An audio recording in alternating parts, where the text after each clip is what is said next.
الله ولی الذین آمنو. په دې اساس ځوانان له دې چې ځانونه له هر ډول انحراف نه وساتي، په لومړي قدم کې باید د قوي ایمان څښتنان وي او علما په ټولو هغو شیانو پوه شي چې ایمان او د ایمان اړوند ارکانو پورې تړلي وي. ځکه قوي ایمان انسان ته هیڅ کله د دې اجازه نه ورکوي چې فکرا عقیدتا او عملا بېلارې او یا منحرف شي، اگر کله سترو ستونزو او سختیو سره مخ شي، لکه حضرت بلال رضی الله تعالی عنه چې په سرو شګو راکاږل کیږي چې عقیدتا منحرف شي، اما د هغه قوي ایمان د احاد غږ پورته کوي. مشرکین یې راولي،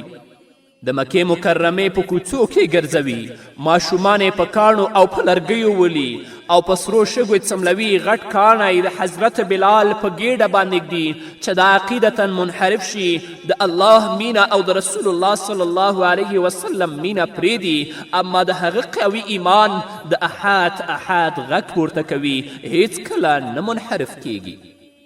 همدارنګه حضرت خبیب رضی الله تعالی عنه چې کله راوستل کیږي دې لپاره چې هغه اعدام شي او په سلوی او په دار وځړول شي، هغه ته وایي خبیبه څه هرمان او څه هیله لرې؟ هغه ورته وایي چې زه هیڅ کومه هیله نه لرم، یوازینۍ هیله مې دا ده چې هر طرف ته ګورم مشرکین ولاړ دي، څوک مسلمان نشته چې زما سلام محمد رسول الله صلی الله علیه وسلم ته ورسوي. رسول الله صلی الله علیه وسلم په مدینه منوره کې ناست دی، حضرت خبیب په مکې مکرمه کې دی، جبرائیل علیه السلام د حضرت خبیب سلام محمد رسول الله ته وړي، د رسول الله صلی الله علیه وسلم د سترګو نه اوښکې بهیږي او وایي وعلیک السلام یا خبیب،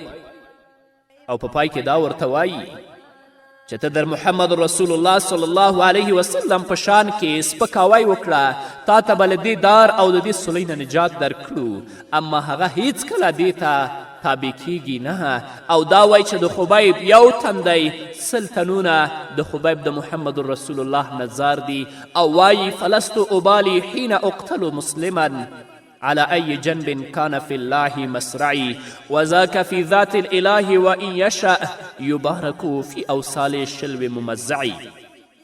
دا د هغه مسلمان کار دی چې کله ایمان ومني بیا پرې ټینګ ولاړ وي او هیڅ کله په هیڅ ډول اسبابو او وسایلو خپله عقیده نه پرېږدي، څرنګه چې الله په صورت فصلت کې 10 آیت کې فرمایي ان الذین قالوا ربنا الله ثم استقاموا. دا واقعي خبره ده، کله چې انسان د ایمان په وسیله د الله تعالی دوست شي، بیا په دنیا